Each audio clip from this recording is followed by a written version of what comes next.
So I'm here to talk about social, and I call it social and inclusion because I want to talk about two different aspects, like the human in the micro-credential, basically.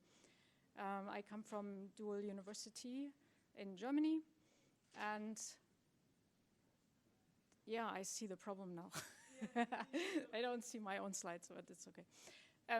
So in the beginning, there was the idea that somebody was doing micro-credential and they explained to me what it is, and then I was curious and I wanted to actually touch what the Europass looks like, so I ended up building a micro-credential just in order to understand how it works. You have to know that I'm a computer science professor, so I'm curious about systems, how they work, and I try to actually implement things that people have a slide about. So after I did that, I'm also in the EU for Dual Alliance. And so it's a kind of I'm just sharing you my personal story. So I went to Savonia and I met Ona, sorry for the bad pronunciation, and she seems to be one of the characters that was in the previous talk. And she told me about the previous talk, also the whole scheme behind that, and it changed the way I think about education. Because not only for micro-credential, but in general, when you look at your classroom, you will have those people sitting there in front of us, especially at dual university, where I have people that are 30-year-old, and they come from different walks, they need different student support. So the model is extremely helpful even in normal classroom. So I went there, I met the people, I met like the IT, I saw their backend system, and so we build up a sort of a personal relationship, maybe friendship, maybe sort of like at least trust. And I think that's important because if you don't have trust, why would somebody send you their students into your class in micro-credential? Because they don't know who you are, they don't know how they teach, and they sort of want to protect their students against very strange experiences in foreign countries. This is the one I was telling you. We have a micro-credential. We worked long and hard to make that paper perfect.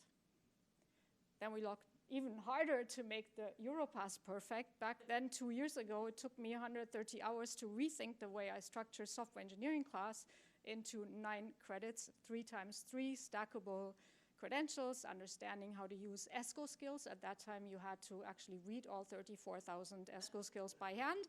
Now, thanks to KIC, we have an automatic detector if you can put in a skill and it matches the ones you pick it and you're done. So I can do one in 3 hours now. But the 130 hours, it was worth the experience. And now, obviously, I need a student to give that to, right? So that's my personal story. The human behind what it means to build a micro-credential was unbelievable. Made a lot of friends, thank you. And so people helped us, and it was sort of like hard fun, I would say. Then the other story is my university. We're in several EU alliances, and the first one was Micro-Credex. So I basically fell into that project, and it has different partners than the EU for Dual. Now, in a pilot, you define who your schools are that you're allowed to work with. Unfortunately, for me, I went to Savonia, lovely experience, but they were not in the Micro-Credex Alliance. Thankfully, I didn't ask anybody, but I just accepted the students that came through my personal relationships. And we had to extend the pilot to EU for Dual, which was great, because now I have 4 more years of getting people to come and take a micro-credential, not that the students have this information, which is another problem with the communication and personal relationships. So I'm offering 5 micro-credentials now at DHBW, but I can only offer them when I teach them. They're not transferable to other teachers. Don't tell me what you're thinking now. But you want personal stories, right? So going through those use cases, if I look at them, we covered all of them, but not the way you think. So the first one was discovery. So how do they discover my course? I'm fighting for EU for Dual discovery, but in that case, it was easy because I was in Savonia, I knew the person, they sent an email to their student, and who did I get? Software engineering is computer science. I got an HR student and a health student, because those are the people that the people I knew, right? And since it was open to everybody, I got these 2 students. I will tell you later where they landed. So then the next one is, how do you apply and get recognition? So since EU for Dual website isn't working yet, we went to the Micro-Credex website, which works just fine. So they could find it and they could sign up. They send me an email. So I get the email. It's a personal email that is on that website. And so I emailed back to them, and out of the 5 that applied, 2 actually came. I would say that's not automated. Then, this is the part where I'm either going to show the film. Yeah, okay, that works. Right, so they are not registered with us, so they can't get onto Moodle, and they can't use Big Blue Button, which is behind the paywall. So we are on Discord, and I'm just showing you a bit of the film, how it's like to be on Discord. That's where students from computer science interact, and it's very nice environment. So I'm bypassing our system in order to include them in my classroom. So yes, access tools, but so the next part is earn a credential. So then, of course, now we have to print the digital credential on special paper, because otherwise it's not valid. That was a joke I had yesterday. So then we're not printing it on that paper. We're putting it on Europass. We're giving a transcript of record, and we're exporting a special small handbook so that we do everything properly using the systems we have, but like sort of, you know, gaming the system a little bit so it can work. So we have those things. So where did those guys land? So I have a human resource person, and I have a health person, and they land in my computer science engineering class on software engineering, and it's a new study, which is in English, it's online, and it happens to have attracted a bunch of international people. So my statistics are there. Computer science in Germany, completely unheard of statistics. I have 35 students, 38% women, that's completely unusual, and 5 mothers, ages 17 to 32. What's wrong? Oh, yeah. So, and they come from 19 countries. So I have the diverse group that, like your matrix from the earlier talk, they definitely fill up several of those boxes, right? And they come from different places, they're going different places, and they're all trying to study together. Enter my 2 micro-credential students that are from Turkey, who is studying in Savonia, and then coming, and another woman from health who is Finnish actually, and then joining us online virtually.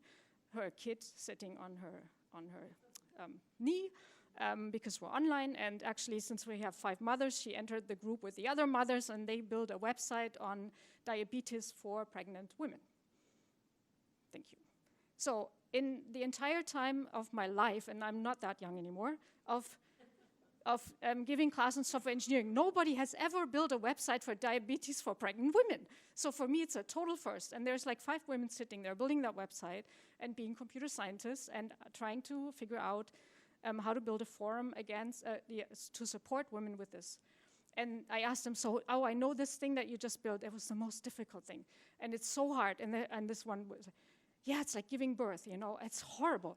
But when it's there, it's the most beautiful thing in the world. And I'm like, I have never heard that kind of analogy. So I'm in heaven. They're having an experiment, like a society experiment. So it's really fun. Of course, I can't share these stories with anybody because nobody gets it, but you guys do. So it's great. What's interesting here is that I have students from Open University in Catalonia. I have students from Savonia. I have students from DHBW, and then I might have somebody from industry. Not all at the same time, but that's what happens in my classroom. And I get completely new kind of stories that I never had before. So one person says, oh, I have an exam. Is this going to be relevant for the exam? And the woman from Savonia is like, why are you caring about the exam? This is cool stuff. I'm like, yes, this is the conversation I've been wanting for years, right? So there's Nilgun. She is the one who is coming. I'm not sure we can hear it now. Yeah, it's too low, but the point is I'll just talk over her. So she's saying, like, I'm studying, so they're making a big commercial because she's also the first students doing this kind of thing. She was with me virtual mobility. She got curious about computer science. Now she's in DHBW Mannheim, which means physical mobility, but she did that only after doing the virtual mobility because she got curious. And next year she wants to study computer science. Yes. So. And that's what she's talking about here.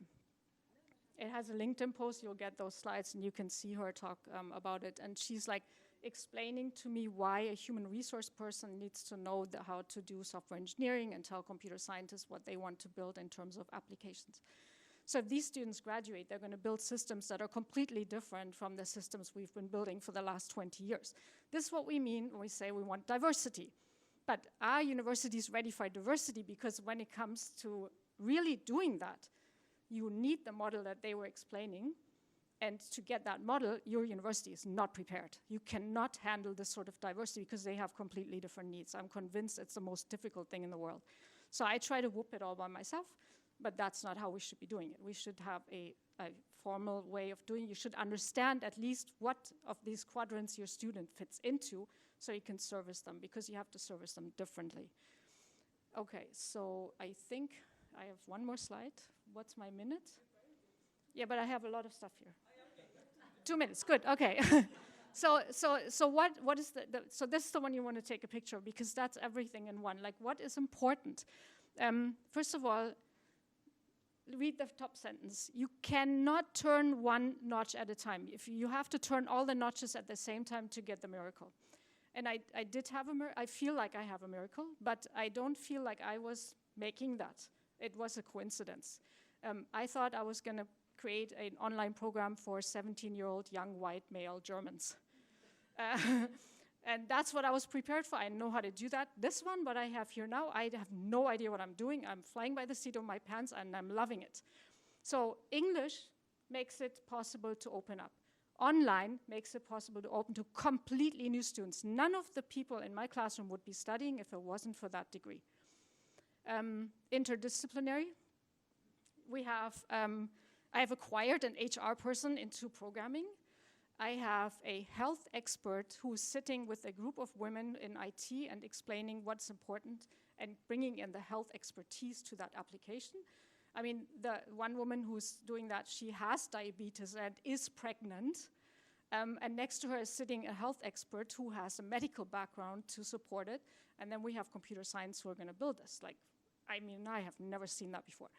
Right, so you need that. Interdisciplinary, I always wanted to do it. Now I got it by accident, which is good. Mothers can study full-time. You don't have to go to part-time, because now you can sit there, and it's okay to have your kid on your leg, because everybody else having their kid as well. Right? Even fathers could study now, if we think about it. So trust is worth more than a functioning website. I think that is key. Like, if I hadn't gone to Savonia that day, I would not have had micro-credential students, right? That's a fact, I think.